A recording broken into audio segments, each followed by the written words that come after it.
Either go down to your polls or send in your ballots.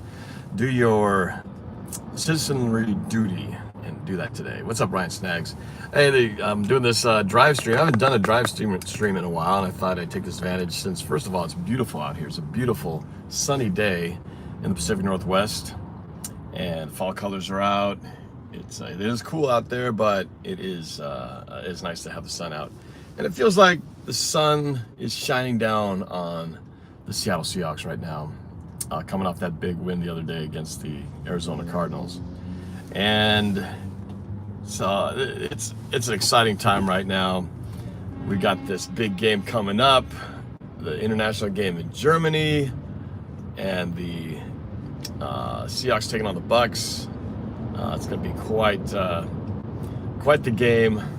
I'm excited for my dad and for my sister, who will be going to that game. I will not be going to the game. I'll be just watching it from home, streaming it from my studio, since my daughters are playing. Their team's got volleyball playoffs this Friday, so I'm staying home for that. That is why I'm not making the trip to Germany. So I'll miss being able to be part of that history and doing some sightseeing. I wish I could be in two places at once, but that's just how it plays out. Tough choices to make sometimes. But right now I'm actually on my way to the stadium, to Lumen Field right now. Not for an event, but really just to go to the pro shop there. My sister, she's flying in tonight. She's going to join my dad and hop on the airplane to head to Germany tomorrow morning. And she requested if I could get my hands on a Seahawks blue Tyler Lockett jersey to bring and wear in Germany. And the nearby store, which is only like 15 minutes away, was sold out of them. And the only one that had it was the stadium pro shop. So I'm heading over there to go pick that up. So that's what I'm up to. But I thought, I'd talk a little bit about, the Seahawks and what the media is saying. It's always fun when your team wins. One of the most enjoyable things about the week after a win is to see what all the media and social media is saying about your team. And there's been a lot of positive stories. Everyone gushing over Geno Smith and the turnaround of the Seahawks and this unexpected start by everybody, really be surprised, myself included. This dump truck in front of me here. It's scary, a little windy out. But I was looking, I saw on the NFL mobile app, and they had the power rankings. I thought, let's see where the Seahawks land in the power rankings right now. Well, the good news is they're in the top 10, but barely. They're in the 10th spot right now. And actually, it sounds like they've moved down a spot, which I can't really disagree with the rankings they have. Not that the rankings mean anything, they change every week anyway. But you got the Eagles at first, they're only undefeated team. You kind of give them that. Then you got, I think it's the Bills, the Chiefs. Can't remember which order it is, but those two teams take 2 and 3. Makes sense. Then I think number 4 is, I don't remember now. Cowboys are in there somewhere. And then there's an AFC, I think it's the Ravens. But then number 6, they got the 49ers. The 49ers are 4 and 4. We're 6 and 3 in our division. Obviously, if you go by record, we should be much higher than the 49ers are right now. But I think media really seems to be in love with the 49ers. Even when they talk about how great the start is by the Seahawks, they say but I think the 49ers are going to rise up and take the division back before the end of the year is done. And I'll agree, the biggest threat in the division right now seems to be the 49ers. They, having gotten McCaffrey and getting guys back, they do look to be the biggest in the NFC West. But still, number 6 at 4 and 4. Come on now. And then you got the Vikings in there, and they're 7 and 1. That makes sense. And then a couple of other AFC teams. And then that's where we're sitting there at 10.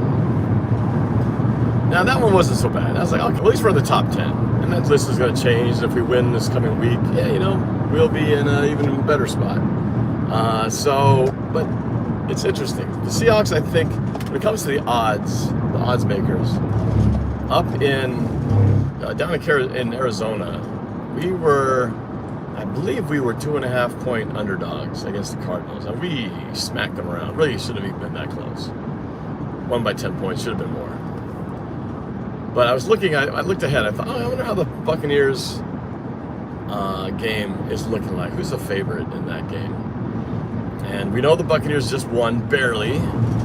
Shouldn't have won, but I'm glad they did, because they dealt our rival Los Angeles Rams another loss, which is always good for our division. But of course now Brady and the Bucks got off the schneid. They finally won a game, and they're what, 3-6 or 3-5, something like that. So and we all know they've been struggling. They've been struggling big time. But still, the odds on the Seahawks Buccaneers game is still having the Bucks as 2.5-point favorites. Now, that's a little annoying, because I think right now the Seahawks are the better team. I think they have a really good chance of winning this game. A better than good chance of winning this game, the way they're playing right now.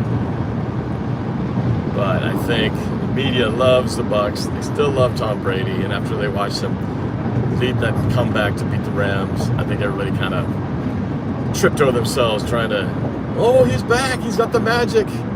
Tom Brady's the greatest. He's the GOAT. He's back.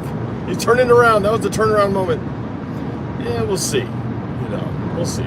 That was more like bad Rams execution than it was that Brady was the miracle worker. Granted, he still had to make the plays. He still had to score a touchdown. But the Rams really blew it. It shouldn't have even been that close in the final minutes of that game. But on the flip side, I don't mind it. It's annoying that we are, but I like that we are, because I think Seattle plays better when they're in that underdog position. There's something about when you got that chip on your shoulder and you don't feel like the media and experts out there don't give you a shot, or they're just not giving you the credit or the respect that you think you deserve.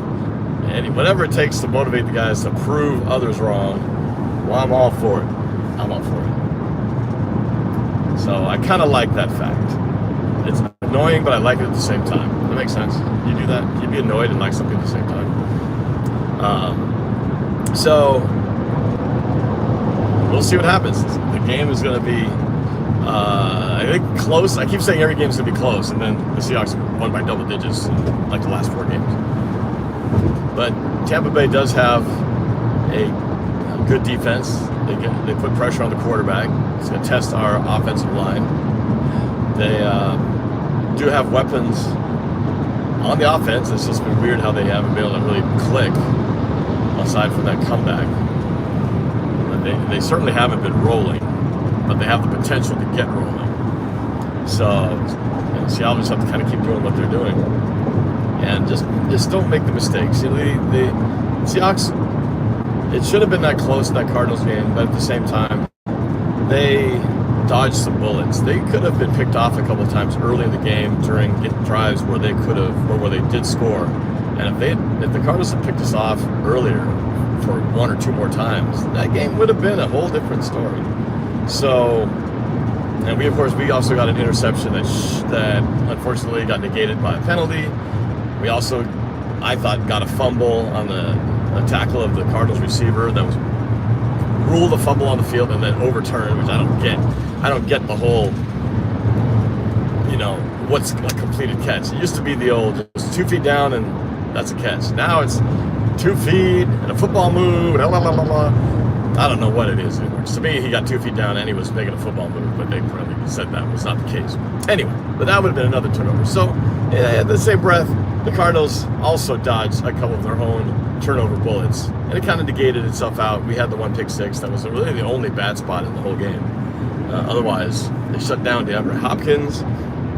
That's Tariq Woolen, the rookie phenom, who's just everybody. Word's getting out there, and quarterbacks don't want to test him because they know this dude is long, he's big, and he's fast, and the guy gets interceptions, and it's great. It's a great weapon to have in our defensive back, to have a Richard Sherman type shutdown corner It's hard to believe we're calling him a shutdown corner, and he's just in his nightmare, just barely halfway through his rookie season. So it's pretty awesome to have a guy like that in your backfield to wreak havoc on opposing quarterbacks. We're getting pressure on the quarterback as well, and so this is going to be, I want to say it's a close game, but I think I just don't want to jinx the team by saying, yeah, we're going to blow them out, because anytime you say you're going to blow somebody out by 2 scores, you feel like you're being too cocky. So maybe that's why I always say it's going to be close, because I don't want to jinx it. But I'm feeling very optimistic, considering that at the beginning of the year I gave us no chance. I gave us no chance to win this game at all.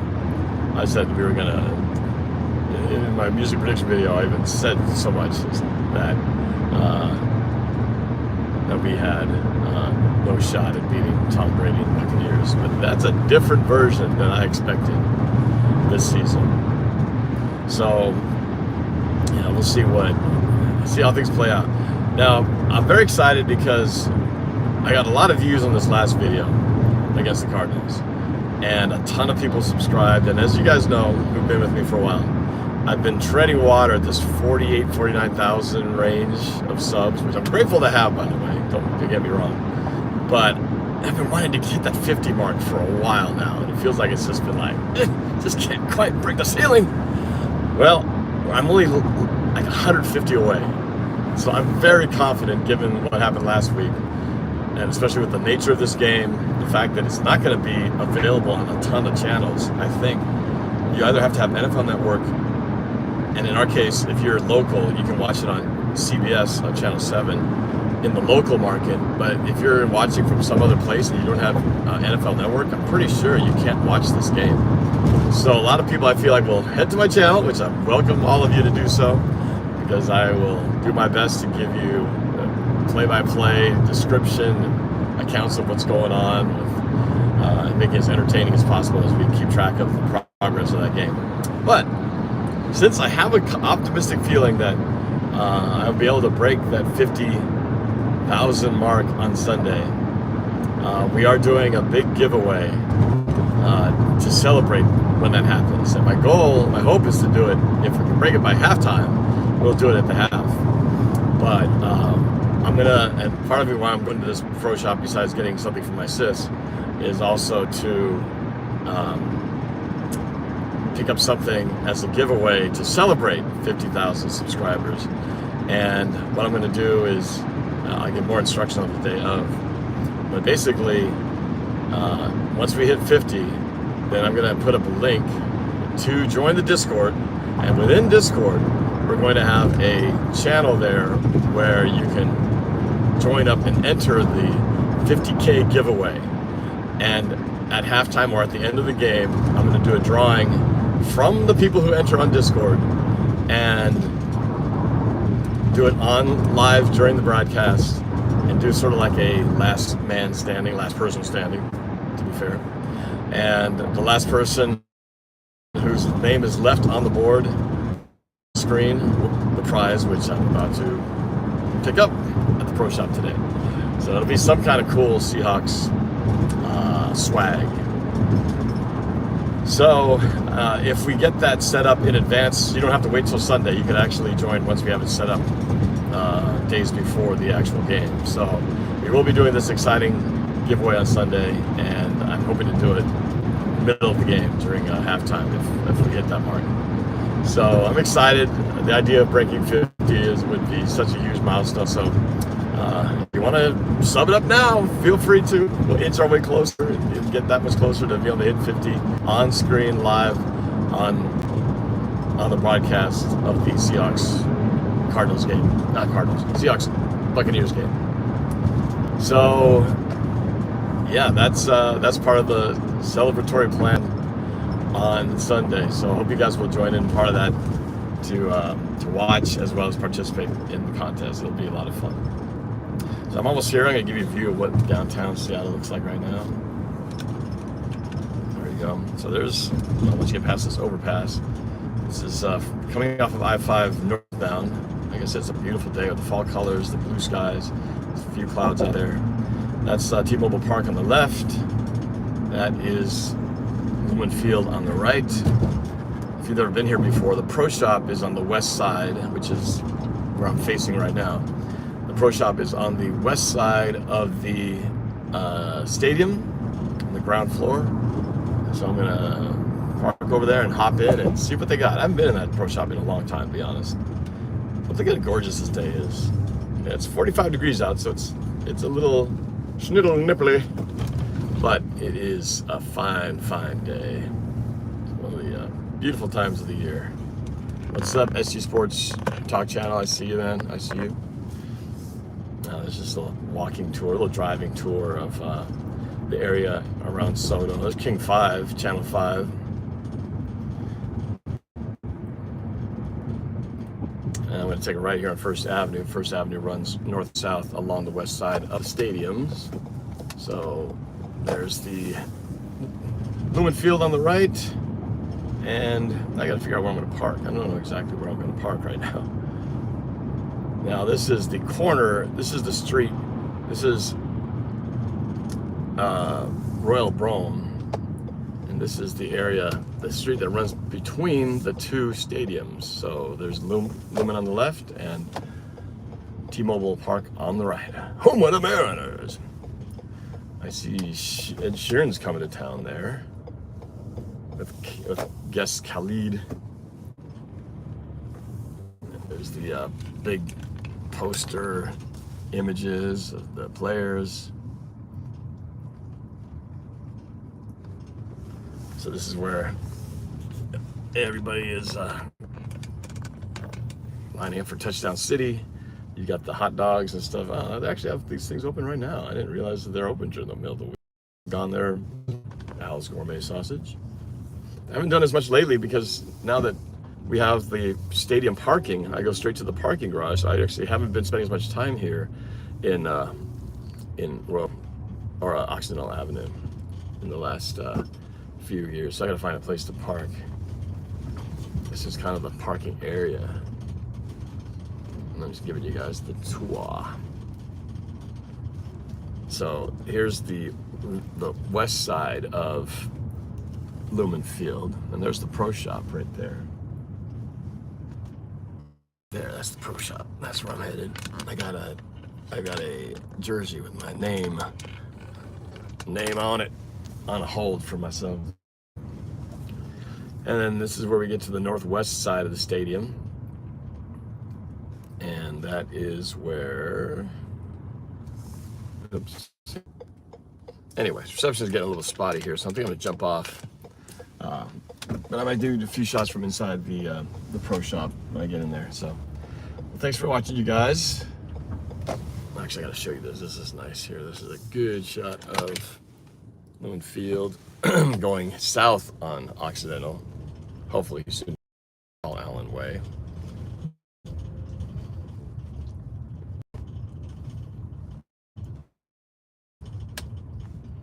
Won't be here for a while. Not till the end of November, since we got the Germany game, the bye, and then we come back to face the Raiders at home. Raiders will be the next game that we play here. Here we go. All right, I need to park, so I will talk to you guys in a little bit. Later.